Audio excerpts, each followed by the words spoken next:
के साथ 44 ईयर की क्रिमिनल हिस्ट्री में पहली मर्तबा इस गुंडे को सजा हुई है। आपकी पार्टी की क्या ओपिनियन है कि इस तरह के आतंक को, ऐसे गुंडों को और उनके साम्राज्य को कैसे ध्वस्त किया जाए? पार्टी क्या ओपिनियन रखती है? और दूसरा, राजनीति में अपराधियों की एंट्री बंद हो, इसके लिए कुछ सोचा जाना चाहिए?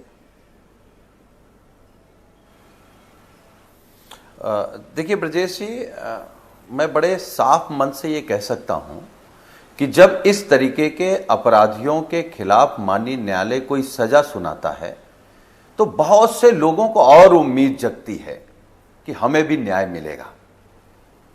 तो मुझे लगता है कि बहुत लोगों को उम्मीद जगी होगी कि उनको भी न्याय मिलेगा और डर खत्म हुआ होगा। जो बात आप कह रहे हैं कि अपराधियों की जगह राजनीति में नहीं होनी चाहिए, उससे भी मैं सहमत हूं। यही अतीक अहमद, जिसको माननीय अखिलेश यादव जी ने टिकट काट दिया, यही अतीक अहमद जिसको मंच से उतार दिया, मंच से हटा दिया, मुझे लगता है कि आपको भी याद होगी और पूरे देश को वो तस्वीरें याद हैं। तो माननीय अखिलेश यादव जी और समाजवादी पार्टी अब किसी अपराधी को स्वीकार करने वाली नहीं है।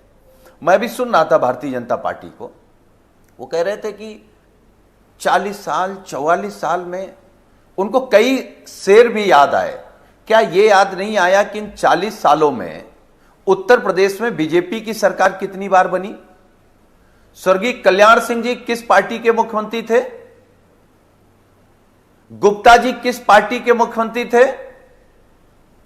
वर्तमान के रक्षा मंत्री माननीय राजनाथ सिंह जी किस पार्टी के मुख्यमंत्री थे? तो किसके खिलाफ आपने कार्रवाई की है? और अभी हमारे नेता ने कहा कि फूलपुर में जब बाई इलेक्शन हुआ तो आप बताइए आपका कौन नेता था जिसने मदद की? वो कौन अधिकारी थे जिसने इसी अपराधी की मदद की? और दूसरा सवाल, आप कह रहे हैं कि हमने, भारतीय जनता पार्टी ने सजा दिला दी। उत्तर प्रदेश में किसकी सरकार? भारतीय जनता पार्टी की। जहां यह अपराधी बंद है, गुजरात, साबरमती जेल में, गुजरात में किसकी सरकार है? भारतीय जनता पार्टी की। माननीय प्रधानमंत्री जी वहां से, माननीय गृह मंत्री जी वहां से, और उस जेल में बैठ करके उमेश पाल की हत्या की साजिश होती है और हत्या हो जाती है। क्या सवालिया निशान नहीं खड़ा होता है? और 5 करोड़ रुपए लेन देन की बात किससे हुई है? फेस टाइम पर कौन आपका नेता था जो बात कर रहा था?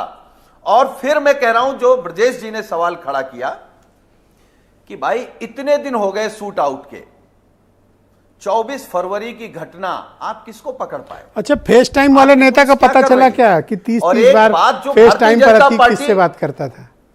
कुछ पता है क्या आपको?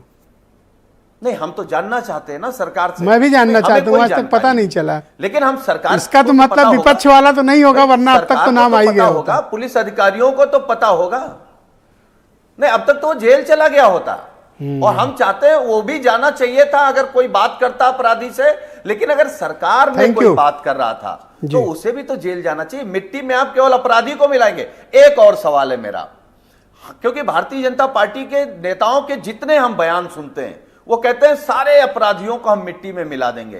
तो कृपया करके उत्तर प्रदेश में पहले सूची जारी कर दो और फिर हम लोग भी आपका सहयोग करेंगे कि आप सारे अपराधियों को। बहुत बहुत धन्यवाद आपका सुनील जी, मेरे साथ तो